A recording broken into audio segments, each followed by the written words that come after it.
Assalamualaikum warahmatullahi wabarakatuh.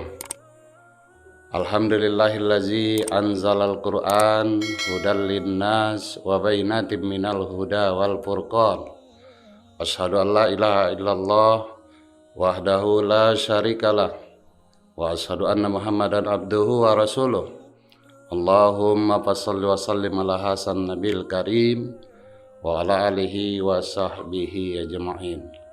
Amma ba'd, mari kaum muslimin dan muslimat kita bersyukur kehadirat Allah Subhanahu wa ta'ala atas segala nikmat yang kita dapatkan, yang kita peroleh, terutama nikmat iman dan Islam yang nanti akan menghantarkan kita kepada apa yang dijanjikan Allah Subhanahu wa ta'ala, yakni surga Jannatun Na'im.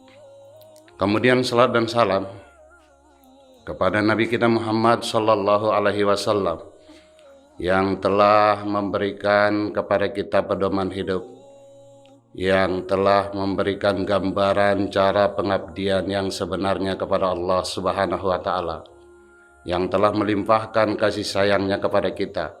Kiranya kita senantiasa berusaha semaksimal mungkin untuk melaksanakan sunnah-sunnah Rasulullah Sallallahu Alaihi Wasallam dalam kehidupan kita. Dan kita ketahui bahwasanya Al-Quran adalah way of life, bahwa dia adalah petunjuk dalam kehidupan kita, dan menjadikan Al-Quran sebagai petunjuk dalam kehidupan tentu saja harus dimulai dengan mempelajari, mengkaji, dan mengamalkan Al-Quran itu sendiri. Karena tanpa seperti itu maka Al-Quran itu tidak bisa kita jadikan petunjuk di dalam kehidupan kita. Akan tetapi tentu saja banyak orang yang menganggap bahwa Al-Quran itu pedoman hidup tanpa mengkaji dan mempelajari. Maka tentu saja kita sebagai orang yang beriman yakin dengan turunnya Al-Quran. Maka ayat pertama hadir adalah Iqra, baca. Maka setiap harinya kita harus membaca Al-Quran. Karena Rasulullah menjelaskan, la aqul alif lam mim harfun. Saya tidak pernah katakan bahwa alif lam mim itu satu huruf. Bal akan tetapi alif harfun, lam harfun, mim harfun. Alif itu satu huruf, lam satu huruf, mim satu huruf. Motivasi yang seperti demikian tentu saja kiranya menjadikan kita sebagai warga muslim semakin rajin, apalagi di bulan Ramadan 1444 Hijriah ini, semakin meningkatkan semangat kita untuk menjadi sahibul Quran. Karena dengan demikian kita akan tahu isi dari Al-Quran itu yang telah diturunkan Allah Subhanahu wa ta'ala, maka satu persatu dari kajian-kajian Al-Quran, pembahasan Al-Quran, kemudian akan menyebabkan kita menjadi orang-orang yang paham apa sebenarnya yang dimaui Allah Subhanahu wa ta'ala di dalam Al-Quran. Kalau kita sudah mendapatkan itu, tentu saja kita tinggal mengamalkan atau mempraktekkan dalam kehidupan kita sehari-hari. Ini yang paling utamanya.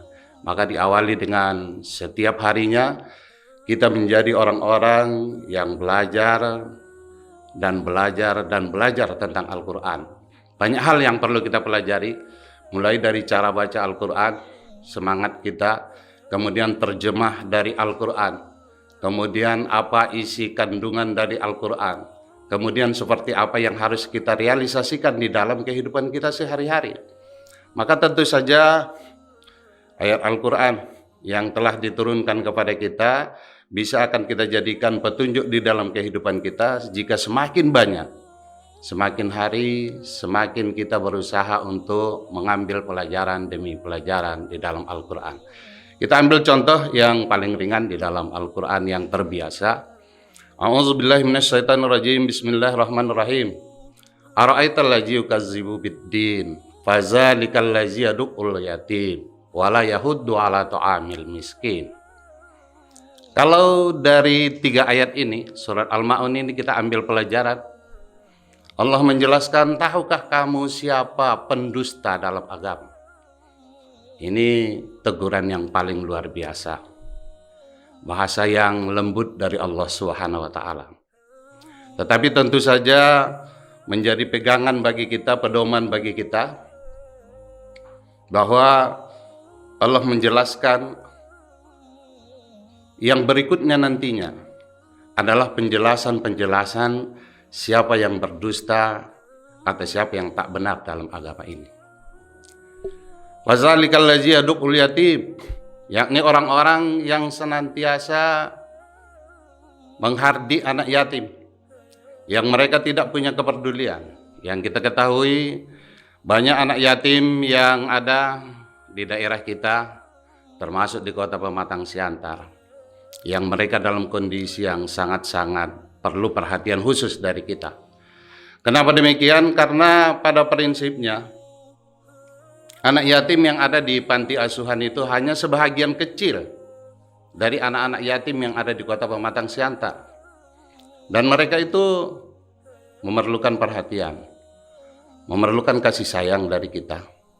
Banyak di antara mereka orang-orang yang sudah tidak punya orang tua lagi atau sudah meninggal ayahnya, akan tetapi kondisi ekonomi mereka itu sangat-sangat memprihatinkan, tetapi kurang atau jauh dari perhatian kaum muslimin dan kaum muslimat.